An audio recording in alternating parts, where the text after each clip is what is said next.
Tugiye kurebera hamwe rero abanzi batatu dufite batuma ibyo byose tubyisangamo. Dore intandaro y'iyobera ry'ubuzima waburiye igisubizo. Kutanyurwa kwacu kudutera irari ry'ibyo tubonana cyangwa se tubona ku bandi. Igihe cyose umaze kuba umucakara w'ubutunzi, uba umaze kongera umwanzi wawe wa kabiri umuhaye amaboko, hanyuma ukamuhuza na Satani, nawe wa mwanzi wa mbere ukabugiza abanzi babiri bahiga ubuzima n'ubugingo bwawe. Nta gihe wigeze urya ugahaga ukumva isi yose abayituye bahaze. Hari abantu benshi mufite akazi kabibagije ko abashomeri babaho. Ahubwo se uracyabyibuka ko umuhanga wo kurimba no kwambara yambika ururimi rwe? Reka twibaze cyangwa turebere hamwe ngo ni gute rero twatsinda intambara ihora muri twe. The name of Jesus Christ. Nkuko Mose yabitubwiye, utazi yavana amenye yajya, nimuze tujye inama kurora byose vuba. Amahoro shiti bakunzi bagorora byose vuba. Turagarutse nanone mu kiganiro cyacu cy'uyu munsi gifite umutwe ugira uti abanzi batatu b'impanga mu buzima bwawe. Shiti muvandimwe ukurikiye gorora byose vuba, igihe cyo kuyoborwa n'ingaruka z'ibikomere wagize kirahagije cyangwa kirarangiye. Yoborwa n'imbaraga z'uwabambwe ku musaraba w'ibikomere n'ibyaha byawe.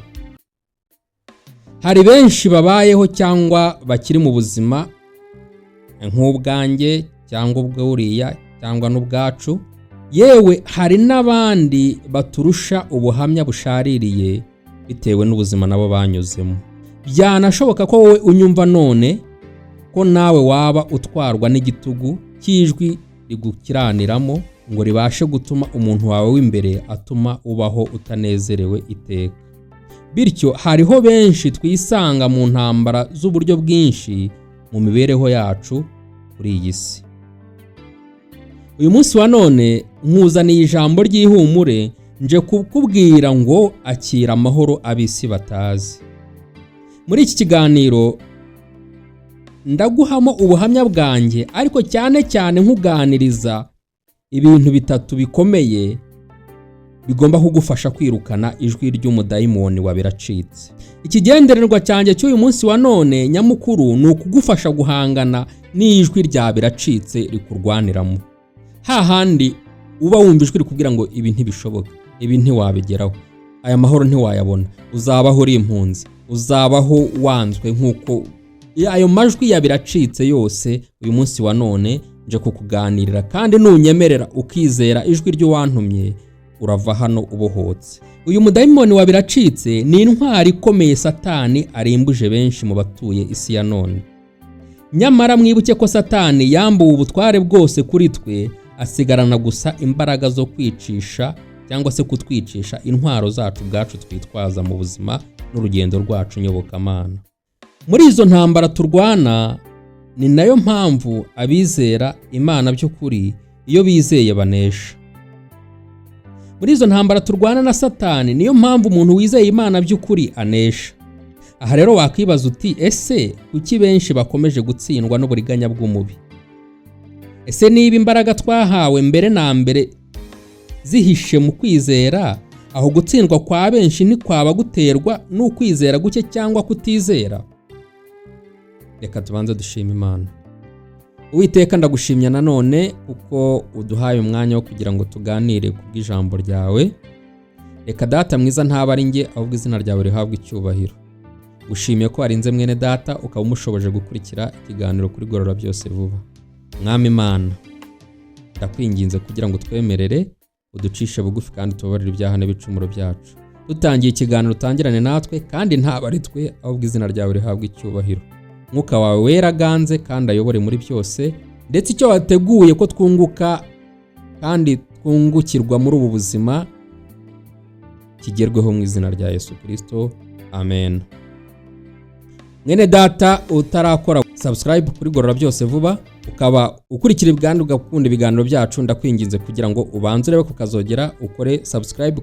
Biragufasha iyo dushyizeho ikiganiro ukibona mu ba mbere ku ikubitiro ukabasha kucyumva, ndetse kanda no ku kamenyetso k'igikumwe kiraba hejuru niba ikiganiro cyangwa se ibiganiro dukora bikunezeza, ndetse n'iki kiganiro tugiye gukora niba wumvishe kikubaka, ukore ako kantu karoroshye cyane, ukanda ku gikumwe. Ese bigutwara iki? Hari izindi mbaraga bigusaba? Erega ni nabo buryo bumwe bwo kumwaza Satani. Niba dukoze iki kiganiro tugiye gutsinda Satani no kwerekana uburyo twamurwanya, iyo ukanze like mu by'ukuri uba utije imbaraga mugenzi wawe, uba nanjye untije imbaraga, kubera yuko uba ugaragaje ko icyo Imana yankoresheje ugihaye agaciro. Ntukajye ubyiherana kandi jya usangiza n'abandi inshuti zawe, abavandimwe iki kiganiro kugira ngo nabo bungukirwe n'ibyo nawe uba wakuyemo, ndetse ujye ujya no muri komenti utubwire cyangwa se utwunganire muri ubu butumwa, ndetse niba hari icyo ubona wakora kindi kugira ngo ivugabutumwa ryamamare kandi rifashe ndetse riramire benshi, nawe ubigizemo uruhare wagikora uko umwuka cyangwa se Roho Mutagatifu agutegeka. Imana ibiguhera umugisha. Wowe ukoze subscribe ukaba ukoze n'ibyo, Imana iguha umugisha. Gorora byose vuba.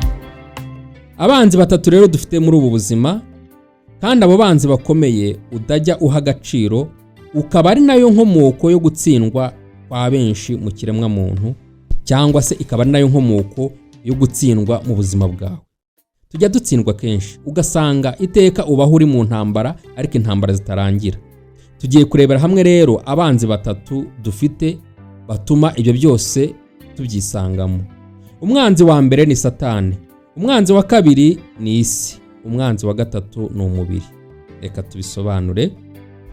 Gorora byose vuba. Mwene data ukurikiye Gorora byose vuba, nukurikira neza iki kiganiro urakirangiza umenya impamvu ubuzima bwawe uhorana agahinda ko mu mutima, uhorana kutanyurwa. Urakirangiza umenye inkomoko y'urwango rukubamo cyangwa rwagusaritse. Urakirangiza umenye impamvu uhora wicira urubanza wicuza ibyo utakoze cyangwa utagezeho, n'ibindi, aho uba uvuga uti wenda iyo nkora ibi ngibi ntago mba meze uku nguku ndi. Hari abantu benshi bagaragara nk'abanezerewe iyo urebesheje amaso yacu n'ubwenge bwa muntu. Hahandi twibeshya ko iyo ufite imodoka nziza, amazu meza yo kubamo n'imiturirwa, ukaba ufite inshuti n'imiryango mutura cyangwa mufite ububasha bwo gutura aho mushaka no kuhigeza, mukaba mufite ububasha bwo kugenda no kogoga ikirere, mugatembera isi, mukajya ku migabane iyigize, ukaba urya neza, ukaba urara heza, wambara neza.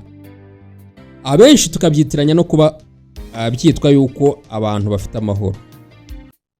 Tugiye kureba niba koko ibyo bintu iyo byujuje muri iyi si uba uri umunyamahoro. None se wakubaza impamvu umuherwe Elon Musk ngo azanyurwa ari uko atuye ku mubumbe wa Mars? Wayisobanura? Kuki se wowe umukene wumva ko wiboneye ikode ryaho ucumbitse waba unezerewe? Hari n'abaharanira kugura amasambu n'ibibanza aho batuye cyangwa se ahandi irari ryabo riberekeza, ariko se iyo babigezeho bo baranyurwa? Wize amashuri menshi ugira ngo uruhuke umwambaro w'ubukene n'agasuzuguriro k'abisi, none se ushaje uri umushomeri kubera ko ibyo bitariho? Umukene urukuruta cyangwa se ababayeho mu buzima bwiza ni ba bandi mwabyirukanye batabashije kugira amahirwe nk'ayo wagize. None se ujya wibaza impamvu abize cyane aribo bakora gake ariko bagahembwa menshi? Kuko baba babashije guhagarikira ba bandi bakora cyane.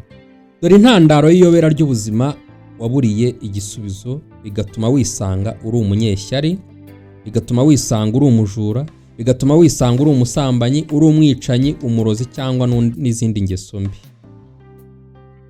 Umwanzi wa mbere kuri wowe cyangwa kuri njyewe ni Satani. umwanzi wa mbere utuma ukora ibyo ngibyo, ukora za ngeso mbi nawe ukora ukumva mu by'ukuri ziragucira urubanza rimwe na rimwe iyo ugiriwe ubuntu. Umwanzi wa mbere ufite ni Satani, kandi ntabwo abantu benshi babizi. Ushobora no kubizi uko uba wari ubizi yuko umwanzi wawe ari Satani, ariko ukaba utaruzi iri banga. Nyuma yuko Satani yirukanwe mu ijuru gusa kubera kwishyira hejuru, kuko nawe yaranzwe no kutanyurwa nk'uku kwanjye cyangwa kwawe ndetse n'uriya, nk'uko twabisomye cyangwa se nk'uko biri bitubwira yuko aricyo cyamwirukanishije mu ijuru, yuko kwishyira hejuru ariko kwatumye yirukanwa. Uku kwishyira hejuru kuranga cyangwa kwaranze Satani ni nawo mwuka n'intwaro ikomeye yamanukanye ngo arimbuze muntu, ikaba ari nayo misiyo y'ibanze ituma Satani aba umwanzi w'ibanze wa muntu, ari nayo yamuzanye. Misiyo y'ibanze rero yamuzanye ni misiyo eshatu, arizo kwiba, kwica no kurimbura. Ni ukuvuga ngo uwo mwanzi wawe Satani nta kindi agushakira usibye kukwica, kukwiba cyangwa kukurimbura. Ibyo byombi ashobora kubikora icyarimwe cyangwa se agakora kimwe bitewe n'urwuho aguciye cyangwa se n'amahirwe nawe umuhaye. Ni nayo mpamvu wowe tuvugana magingo aya, niba ujya ufata umwanya ukitekerezaho bihagije, uzasanga ibibazo n'intambara byaranze ubuzima bwawe bishinze imizi ku kutanyurwa. Kutanyurwa kwacu kudutera irari ry'ibyo tubonana cyangwa se tubona ku bandi, nyamara tukabura imbaraga n'ubwenge butwibutsa ko abo twifuza nabo baremerewe n'umutwaro wo kwifuza kuba ukundi kuntu twebwe tutazi, ari nayo nkomoko yo kwishyira hejuru kuranga benshi mu batuye isi, ari nayo nkomoko yo kwishyira hejuru kuranga ikiremwa muntu, kubera yuko buri wese ahora yifuza ibyo ararikiye cyangwa uko abandi bameze, nyamara yamara kubigeraho agasanga yaribeshye, ndetse bigatuma rimwe na rimwe ukoresha imbaraga z'umurengera kugira ngo ugere kuri bya bindi urarikiye, ari nabyo bidutera kwishyira hejuru. Bityo tukaba twisanishije neza na Satani, nyamara Yesu yaratubwiye ngo niba dushaka icyubahiro, ubwiza no kudapfa, tubishakishe gukora ibyiza tudacogora. None se twakora icyiza gute tukiyoborwa na Satani? Twagira se icyubahiro gute tukigengwa n'ubwibone no kwishyira hejuru biranga Satani? Ubwo binasobanuye ko tutagaragaraho ubwiza n'ubudahangarwa bwo kudapfa, kuko kumvira Satani ni ukwinjira mu irembo ry'icumbi rye ry'irimbukiro. Ni ukuvuga ko za ngeso mbi zose twibonaho cyangwa twifitemo, Satani iyo tutazitsinze ngo twemerere Yesu Kristo atuyobore, twemerere Imana ituyobore ari igenga ubuzima bwacu, byorohera Satani kutugabiza umwanzi wacu wa kabiri, ari we isi n'ibyayo. Uyu mwanzi wa kabiri ari we isi, ni ukuvuga ko iyo utabashije gutsinda umwuka wo kwishyira hejuru muri wowe, Satani akugabiza isi maze nayo ikakwanjama cyangwa se ikakota. Satani akugabiza isi kubera yuko uwamaze kurangwa n'umwuka wo kwishyira hejuru, hanyuma ukisanga udasinzira, ugahora uhangayitse, utarya ngo ushyire uturaso ku mubiri, ugasariza mu mashuri, ukarara ugenda, ukarara ukora ubutaruhuka ngo ubone iby'isi n'ifaranga, utitaye ku nzira byanyuramo izo arizo zose. Ni ukuvuga ko wisanga kwica bibarizwa kuri wowe kugira ngo ubone bya by'isi urarikiye, wisanga wumva ko kwiba ari ubuzima busanzwe, wisanga wumva yuko kuroga kugira ngo ugere ku byo ushaka byoroshye, wisanga wumva ko gusambana kugira ngo unezeze ibyifuzo n'irari ryawe, hahandi ubwira wowe ukababwira ngo nupfa bazagushyingure mu modoka no mu nzu zawe bizihenze, ndetse ukanarenzaho ukababwira uti nimpfa n'ibi bifaranga muzabinsuke hejuru, kubera yuko wamaze kurangwa no kuganzwa n'umwuka w'irari ry'iby'isi, bitewe nuko wemeye umwuka wo kwishyira hejuru uranga Satani ngo uyoboke kandi utegeke muri wowe. None se aburi kubwira ngo bazaguhambe mu nzu nziza n'imodoka nziza ufite, bakugere ko na bya bifaranga ufite wabonye mu ngeso mbi, wabonye mu nzira mbi, yewe kabone n'ubwo waba utarabiboneye mu nzira mbi. Ese niba biguhambana cyangwa niba atanabiguhambana, wowe ufite ubushobozi bwo kuzizura ukabibaryoza cyangwa ukabibishyuza? Ubuyobe bwa muntu. Gorora byose vuba. Ibaze aho kugira ngo uvuge uti iyi mitungo mfite reka nyifashishe imfubyi, mfasha abakene n'abashonje, mfasha abapfakazi, ngaburira abantu, mvuza abarwayi n'ibindi, ugategeka ko bazaguhambana bwa butunzi mu isi tumaze kubona yuko ari umwanzi wawe wa kabiri. Ni ukuvuga yuko ubutunzi nibwo butugira abacakara b'umwanzi wacu wa kabiri ari we isi. Igihe cyose umaze kuba umucakara w'iby'isi, igihe cyose umaze kuba umucakara w'ubutunzi, uba umaze kongera umwanzi wawe wa kabiri, umuhaye amaboko, hanyuma ukamuhuza na Satani, nawe wa mwanzi wa mbere, ukabugiza abanzi babiri bahiga ubuzima n'ubugingo bwawe. Dore umwanzi wawe wa gatatu. Umwanzi wawe wa gatatu ni uyu mubiri. Bibiliya itubwira ko Mwuka Wera cyangwa se Roho Mutagatifu yanga ibyo kamere akunda, ngo kandi na kamere nawe yanga ibyo Mwuka Wera akunda muri twe. Kandi uyu mubiri twambaye twabonye ko ari igitaka gusa. Ni nayo mpamvu iyo upfuye bagusubiza mu gitaka, kuko niho waturutse. Ni ukuvuga ngo babanzi bacu babiri, Satani n'isi, iyo twamaze kubakingurira amarembo muri twe, twisanga mu ntambara zigaragara ku maso n'izitagaragara. Bigatuma benshi twisanga mu ntambara n'amahoro make uvuvutse kugeza ushaje. Iyo utagiriwe ubuntu ngo usobanurirwe ibi ngibi, wisanga wumva ko kwiba, ukica, ugasambana ngo unezeze kamere yawe mbi, bibyibushya uyu mubiri wambaye. Ukarya byose byiza mu nzira mbi n'iziri nziza, ngo ugire amataye, ngo ugire amatuza, ngo ugire amabuno, ariko byose bikaba inyungu ari ukunezeza umubiri. Ukumva intungamubiri zose zaharirwa wowe, hahandi umuntu yisanga ari igisambo, agira ubugugu. Ibi byose ukabikora kugira ngo ukuze igihagararo, ukikingiza, ukivuza, ukipimisha, ngo usigasire uyu mubiri nako iri taka. Gorora byose vuba. Byari byakubaho kwireba mu ndorerwamo ugashukwa n'uburanga, ubwiza n'ubushongore, maze ugakandagira isi n'abayituye, hahandi uba wumva isi warayifashe umurizo. Nta gihe wigeze urya ugahaga ukumva isi yose abayituye bahaze? Ntibirakubaho ukaryama heza mu igorofa nziza, mu nzu nziza, mu biryamirwa byiza, mbese hahandi wowe ubuzima urimo bukwibagiza yuko hari abantu baraye rwantambi, hari abantu baraye banyagirwa, hari abantu babaye babundabunda n'ibindi. Ntibirakubaho? Hari abantu benshi mufite akazi kabibagije ko abashomeri babaho. Uzi ko benshi muri twe iyo twambaye twaberewe, tutibuka ko hari abantu benshi kuri iyi si badafite icyo bambara? Ahubwo se uracyabyibuka ko umuhanga wo kurimba no kwambara yambika ururimi rwe, nk'uko tubisanga muri Yakobo 3 mu gice cyaho cya 2? Nyuma yo kurebera hamwe rero ababanzi bacu batatu kandi bakomeye bagendana natwe, ari bo isi, Satani n'uyu mubiri, reka twibaze cyangwa turebere hamwe ngo ni gute rero twatsinda intambara ihora muri twe kubera ababanzi bacu batatu. Kubatsinda kwa mbere ni ukugandukira Imana, ari nako turwanya Satani, nawe azaduhunga. Twegera Imana nayo izatwegera. Muri Yakobo ibice 4:8 aratubwira ngo yemwe banyabyaha nimukarabe, bisobanura kwihana, ngo namwe ab'imitima ibiri mwiyeze.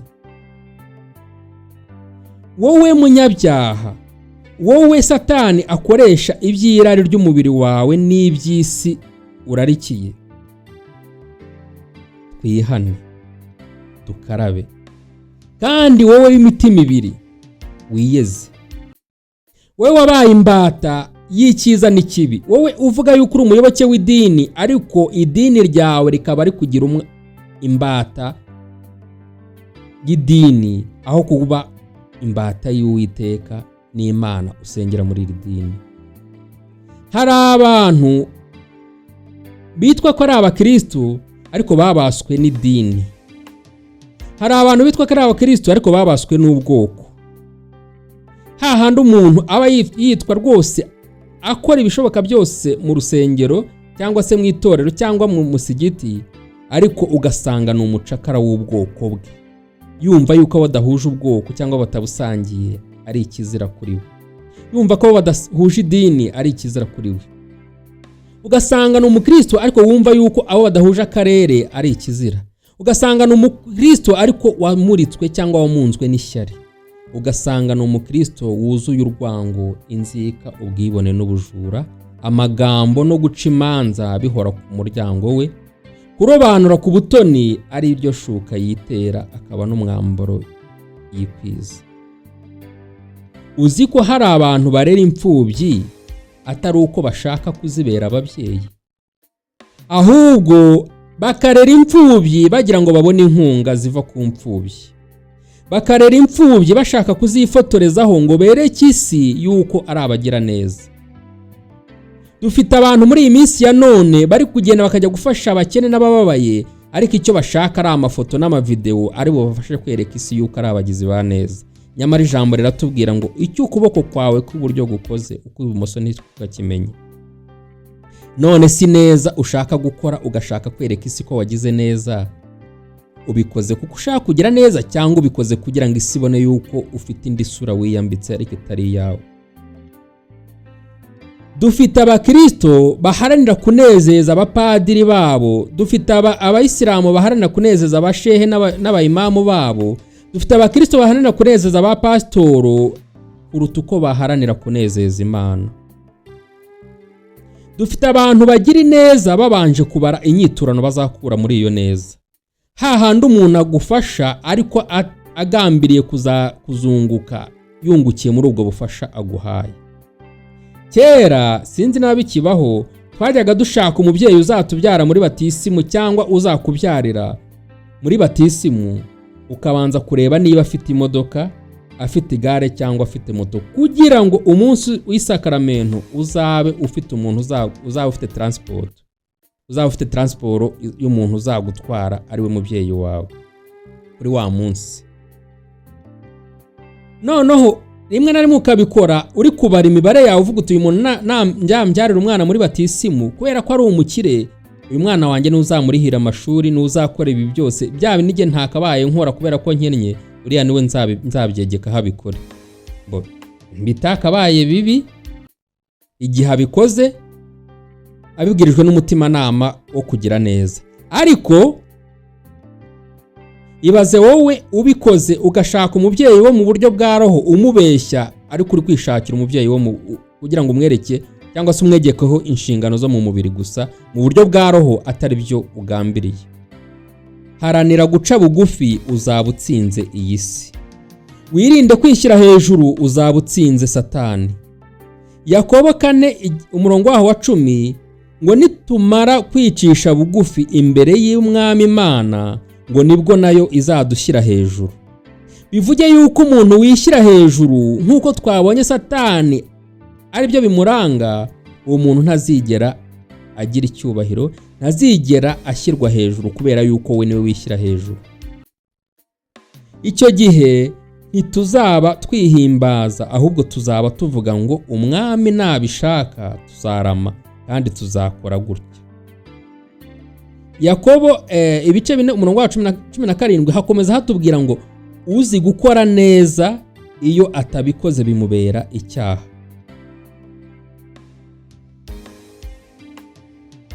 Petero 1:2 haratubwira ngo kera ntitwari ubwoko ariko ubu ngubu turi ubwoko. Iyo mvuze ubwoko ntabwo mvuze bwa bwoko bwawe wibonamo, bwa bwoko bwawe wumva yuko abataburimo cyangwa se abataravutse bameze nkawe ari ikibazo ndetse ari ibivume, ndavuga ubwoko bw'Imana. Hahandi wowe uba wumva yuko umuntu mudahuje idini atari uwawe. Kera ntago twari ubwoko igihe twari tugitekereza gutyo. Niba ugitekereza gutyo ntago uraba ubwoko bw'Imana. Ariko kandi niba uhinduwe n'iri jambo ubaye ubwoko bw'Imana. Ndetse ngo kera ntitwari twakababariwe, ngo ariko ubu ngubu twarababariwe. Kera ntitwari twakababariwe ariko twarababariwe ubu ngubu. Ese uzirikana ko idini y'ukuri ari ugufasha imfubyi, abapfakazi no kubabarana n'abababaye? None se urabyibuka ko utababarira nawe atazababarirwa? Gorora byose vuba. Nitumenya ukuri niko kuzatubohora ingoyi ya Satani. Isi n'uyu mubiri nk'uko tumaze kubona ko ari bo banzi bacu bibanze kandi bakomeye ku buzima n'ubugingo bwacu. Ni abanzi b'impanga ari bo Satani, isi n'uyu mubiri. Nk'uko ababanzi b'ubuzima n'ubugingo bwacu ari batatu, ni nako kubatsinda bidusaba kumenya ukuri kw'ijambo ry'Imana, tukamenya ukuri k'Umwana n'ukuri k'Umwuka Wera. Ubu butatu butagatifu nibwo budufasha gutsinda babanzi batatu b'impanga barwanira mu buzima n'ubugingo bwacu. Bityo iyo tumaze gusobanukirwa izo mbaraga z'ubutatu butagatifu cyangwa se ubutatu bwera, yuko aribwo budutsindishiriza ababanzi batatu, ni nabwo tuzikwiza kandi tukamenya n'agaciro k'izi ntwaro z'umwuka arizo tugiye gusoma muri iri jambo. Reka dusome mu izina rya Yesu Kristo. N'Abefeso ibice 6, turasoma ku murongo waho wa 10. Umutwe w'amagambo uratubwira ngo uburyo bwo gutwara intwaro z'Imana. Niko Paulo yabwiye itorero ry'Abefeso ngo ibisigaye ibyo mukomerere mu mwami no mu mbaraga z'ubushobozi bwe bwinshi. Mwambara intwaro zose z'Imana kugira ngo mubashe guhagarara mudatsinzwe n'uburiganya bwa Satani. Kuko tudakirana n'abafite amaraso n'umubiri, ngo ahubwo dukirana n'abatware n'abafite ubushobozi n'abategeka iyi si y'umwijima n'imyuka mibi y'ahantu ho mu ijuru. Nuko rero mutware intwaro zose z'Imana kugira ngo mubashe gukomera ku munsi mubi, kandi murangije byose mubashe guhagarara mudatsinzwe. Muhagarare mushikamye, mukenyeye ukuri. Umva intwaro ya mbere. Mwambaye gukiranuka nk'icyuma gikingira igituza. Intwaro ya kabiri no gukiranuka. Ya mbere ni ukuri, ya kabiri no gukiranuka. Ngo mukwese inkweto arizo butumwa bwiza bw'amahoro bubiteguza. Intwaro ya kabiri ni ubutumwa bwiza. Ngo kandi kigeretse kuri ibyo byose mutware kwizera nk'ingabo. Intwaro ya kane ni ingabo. Ariko muzashoboza kuzimisha imyambi ya wa mubi yose yaka umuriro. Ni ukuvuga ngo kwizera kuzatubera ingabo izatuma igihe Satani, wa mwanzi wacu Satani, aduteye imyambi, iyo myambi itabasha kutugiraho ingaruka. Ngo kandi ngo mwakire agakiza kaba ingofero, ndetse mwakire n'inkota y'umwuka ariyo jambo ry'Imana. Ngo musengeshe umwuka iteka mu buryo bwose bwo gusenga no kwinginga, kandi kubw'ibyo mugumye rwose kuba maso, musabira abera bose. Nuko Paulo asoza ku murongo wa 19 avuga ngo nanjye kandi munsabire mpabwe kuvuga nshize amanga uko mbumbuye akanwa, kugira ngo menyeshe abantu ubwiru bw'ubutumwa bwiza. Amen. Mwene data ukurikiye Gorora byose vuba, izi ntwaro tubonye nuzikwiza uzabasha guhangana n'aba banzi batatu bakomeye mu buzima bwawe. Izo nizo ntwaro z'umuntu utakigengwa na Satani. Icyo gihe uzagira imbaraga zo gutsinda kamere yakunaniye. Uzatsinda umubiri ugutwaza igitugu, ndetse uzanesha Satani n'impanga ze ebyiri arizo isi n'ibyayo n'ubutunzi bwayo ndetse n'uyu mubiri. Tugiye gusenga Imana. tugiye gusenga Imana kugira ngo ntuzongere guhemuka kubera iby'isi. Niba uhemuka kubera iby'isi cyangwa warahemutse kubera iby'iyi si, kandi tukaba tumaze kubona ko isi ari umwanzi wacu w'ibanze, ndakwinginze kugira ngo tugiye gusenga ubanze wihane. Tugiye gusenga Imana kugira ngo umudayimoni wo kwishyira hejuru kubera uyu mubiri utsindwe muri wowe kandi utsindwe muri njyewe. Byashoboka ko ujya wireba ukareba ubwiza Imana igutije ukibagirwa ko uyu mubiri ari igitaka. Byashoboka ko ujya wireba ukareba igihagararo n'igitinyiro n'ubushongore Imana yaguhaye ukibagirwa ko uyu mubiri ari itaka.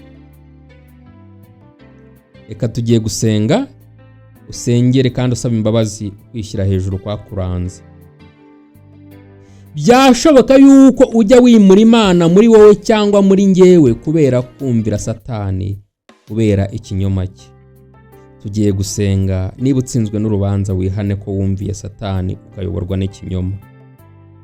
Tugiye gusenga kugira ngo twimike ukuri dukesha Kristo Yesu, hanyuma nitumara kumenya ukuri kubera ko twamaze kumenya yuko ukuri ariko kuzatubatura, tureke kuba imbata z'ikinyoma, hanyuma tubeho mu buzima bw'icyaremwe gishya muri Kristo.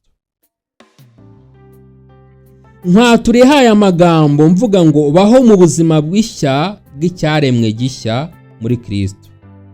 Baho mu buzima bw'icyaremwe gishya muri Kristo, wiyoborwa n'irari ry'ibyo umubiri wawe ukwereka cyangwa ukwishyuza, ahubwo yoborwa n'ijwi ryo gukora icyiza no gutsinda ikibi muri wowe. Wikumva ko isi n'ubutunzi bwayo bikuruta cyangwa biruta abantu, ndetse wikumva yuko biruta ab'Imana yaremye cyangwa se ko biruta uwabaremye. Ahubwo umva yuko iby'isi n'isi ubwayo ari abanzi bawe. Ariko kandi ibi byose bizagufasha kubaho unezerewe kuko uzaba unyurwa nuko uri. Byashoboka yuko ufite utunze Imana yaguhaye ariko utajya unyurwa nabyo. Nyamara hari abantu banezerewe, banyuzwe kubera yuko bamaze kumenyera ibanga ry'amahoro ab'isi badatanga n'iby'isi bidatanga. Kubera ko bamaze kumenyera ibanga ry'uko badakwiye kuyoborwa n'umubiri na kamere.